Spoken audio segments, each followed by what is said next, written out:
Assalamualaikum warahmatullahi wabarakatuh. Perkenalkan, nama saya Zakia Febrina Puspaningrum dengan NIM 2203221000116.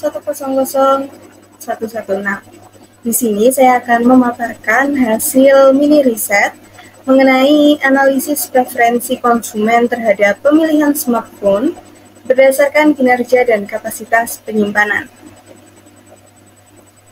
Pertama, terdapat bab pendahuluan yang berisi mengenai latar belakang, rumusan masalah, tujuan penelitian, dan masalah penelitian.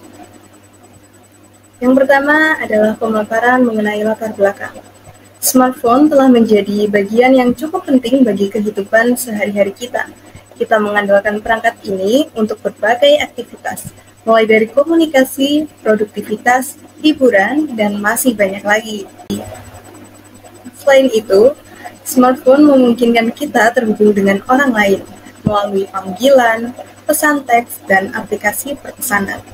Oleh karena itu, pemilihan smartphone yang sesuai dengan kebutuhan pribadi bukanlah sekedar sebuah keputusan, melainkan suatu langkah yang sangat penting dalam memastikan kenyamanan, efisiensi, dan produktivitas dalam menjalani hari. Kemudian ada rumusan masalah.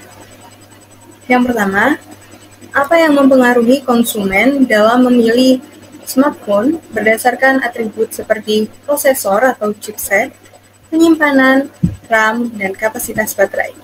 Yang kedua, bagaimana atribut tersebut mempengaruhi pengalaman dari pengguna. Tujuan dari penelitian ini mengidentifikasi faktor-faktor pengaruh dalam pemilihan smartphone, menganalisis dampak atribut-atribut tersebut pada pengalaman pengguna, dan membedakan preferensi konsumen berdasarkan karakteristik tertentu. Manfaat dari penelitian ini memberikan panduan kepada konsumen dalam memilih smartphone sesuai dengan kebutuhan.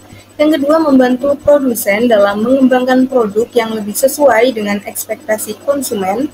Dan yang ketiga, mendukung strategi pemasaran yang lebih tepat berdasarkan preferensi konsumen. Kemudian ada bab 2, metode penelitian, yang berisi penentuan responden, pengumpulan data, analisis data, dan bentuk dari kuesioner. Ada metode penentuan responden yang saya lakukan, yakni dengan melibatkan orang-orang atau konsumen secara umum. Lalu yang kedua, metode pengumpulan data. Metode pengumpulan data yang saya gunakan adalah dengan mendistribusikan kuesioner secara daring kepada responden dengan tujuan untuk memahami preferensi konsumen dalam memilih smartphone, terutama berfokus pada kinerja dan kapasitas penyimpanan perangkat tersebut. Ketiga, ada metode analisis data. Metode analisis data yang saya terapkan adalah analisis conjoin dengan menggunakan perangkat lunak SPSS pada laptop. Tujuan analisis ini adalah untuk mendalami preferensi konsumen dalam pemilihan smartphone dengan fokus pada kinerja dan kapasitas penyimpanan perangkat. Terdapat link kuesioner yang dapat diakses oleh responden. Lalu bab yang ketiga berisi hasil dan penelitian, terdapat data mentah dan juga hasil analisis data. Pada data mentah ini terdapat 3 tabel. Yang pertama tabel atribut dan level. Atribut sendiri terdapat chipset atau prosesor, penyimpanan internal, RAM, dan juga baterai. Untuk chipset atau prosesor ini terdapat 2 level, yakni Snapdragon sama MediaTek. Untuk yang penyimpanan internal terdapat 2 level juga, yakni 128 GB dan 256 GB. Untuk yang ketiga, atribut RAM 4 GB dan 8 GB, dan juga atribut yang terakhir adalah kapasitas baterai kurang dari 5000 mAh dan lebih dari 5000 mAh. Tabel kedua berisi tentang orthogonal plan yang dibuat untuk pertanyaan pada kuesioner. Dan tabel yang ketiga ini berisi tentang data hasil kuesioner dari para responden. Atribut yang digunakan ada prosesor atau chipset yang merupakan otak dari smartphone, dapat mempengaruhi kinerja dan kecepatan perangkat, Semakin baik chipset, semakin cepat kerja smartphone dalam menjalankan aplikasi dan juga tugas. Kemudian ada penyimpanan internal yang menentukan berapa banyak data, aplikasi, dan file yang dapat disimpan di smartphone. Kapasitas yang lebih besar memungkinkan penyimpanan lebih banyak informasi. Lalu yang ketiga ada RAM. RAM merupakan memori sementara yang mempengaruhi kemampuan multitasking. Semakin besar kapasitas RAM, semakin banyak aplikasi yang dapat berjalan bersamaan tanpa melambatkan smartphone. Dan yang terakhir ada kapasitas baterai, menentukan berapa lama smartphone dapat bertahan dalam penggunaan sehari-hari. Kapasitas yang lebih besar berarti daya tahan baterai akan jauh lebih lama. Kemudian, ini merupakan hasil preferensi konsumen terhadap pemilihan smartphone. Terdapat hasil analisis utilities, importance values, dan correlation. Untuk utilities keseluruhan, pada hasil penelitian ini, nilai utilitas dari masing-masing level atribut hasil analisis uji conjoint dapat dilihat bahwasanya pada tingkat atribut produk smartphone berdasarkan kinerja dan kapasitas penyimpanan, konsumen lebih menyukai smartphone yang menggunakan chipset Snapdragon dengan RAM 8 GB. Mayoritas konsumen memilih penyimpanan 256 GB, serta konsumen lebih banyak memilih smartphone yang kapasitas baterainya lebih dari 5000 mAh. Untuk importance value keseluruhan, dari tabel importance values, terlihat bahwa atribut penyimpanan internal memiliki nilai kepentingan tertinggi sebesar 32.465, menunjukkan bahwa bagi konsumen, penyimpanan internal adalah faktor paling berpengaruh dalam pemilihan smartphone. Selanjutnya, atribut baterai menduduki peringkat kedua dalam tingkat kepentingan, diikuti oleh chipset yang juga memiliki pengaruh signifikan dalam preferensi konsumen dalam memilih smartphone. Sementara itu, atribut RAM dianggap sebagai faktor yang paling tidak penting bagi konsumen dalam pemilihan smartphone. Kemudian ada korelasi keseluruhan. Dalam penelitian ini, nilai predictive accuracy pada peringkat Parsons R dan Kendall's Law adalah 0,000 dan 0,004. Dari hasil ini dapat disimpulkan bahwa penelitian ini dianggap valid karena kedua nilai tersebut menunjukkan korelasi yang signifikan, lebih kecil dari tingkat kesalahan 0,05. Selain itu, nilai Parsons R juga mengindikasikan adanya keterkaitan antara preferensi konsumen dan profil atribut pada saat memilih smartphone. Dengan kata lain, preferensi konsumen sepenuhnya dipengaruhi oleh kombinasi atribut yang ada dalam kuesioner sebanyak 94% dan sisanya 6% dipengaruhi oleh atribut lainnya di luar dari model. Bab yang terakhir ada penutup yang berisi kesimpulan dan juga saran. Kesimpulan, berdasarkan hasil analisis conjoint mengenai preferensi konsumen dalam pemilihan smartphone, dapat disimpulkan bahwasanya konsumen cenderung memilih smartphone dengan atribut tertentu, yaitu chipset Snapdragon, RAM 8 GB, penyimpanan 256 GB, dan kapasitas baterai lebih dari 5000 mAh.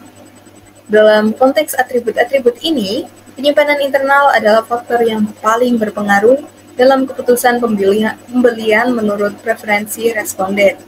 Hal ini diikuti oleh kapasitas baterai dan chipset sebagai faktor-faktor yang juga memiliki pengaruh signifikan dalam preferensi konsumen. Sementara itu, RAM dianggap sebagai atribut yang paling tidak penting dalam pemilihan smartphone. Selanjutnya adalah saran. Sebaiknya, produsen smartphone lebih berfokus pada pengembangan produk dengan peningkatan penyimpanan internal, kapasitas baterai, dan chipset, karena faktor-faktor inilah yang menjadi prioritas utama bagi konsumen dalam pemilihan smartphone berdasarkan kinerja dan kapasitas penyimpanannya. Hasil analisis conjoin ini dapat membantu produsen dalam menentukan strategi pemasaran yang lebih sesuai dengan preferensi konsumen dan mendorong inovasi produk untuk memenuhi tuntutan pasar yang berubah. Kemudian terdapat beberapa lampiran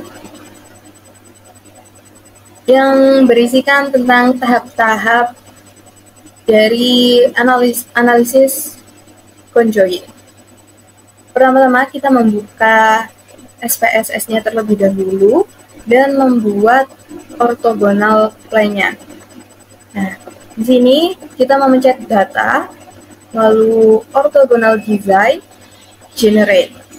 Untuk tahap yang kedua, kita menuliskan faktor name dari setiap atribut yang kita gunakan. Untuk faktor name ini hanya bisa satu kata, sedangkan faktor label bisa lebih dari satu kata. Lalu setelah itu, setelah kita menuliskan, kita pencet add. Setelah kita pencet add, kita akan mengisi dengan mencet define values, lalu diisi value 1, 2, untuk labelnya itu level dari masing-masing atribut. Selanjutnya, setelah terisi atau setelah dimasukkan semua atributnya, kita akan menyimpan datanya terlebih dahulu, yakni memencet create new data file. Lalu kita simpan di folder yang sudah kita buat, lalu pencet save. Setelah itu pencet OK. Dan hasil dari orthogonal plan akan tersimpan di folder yang sudah kita buat.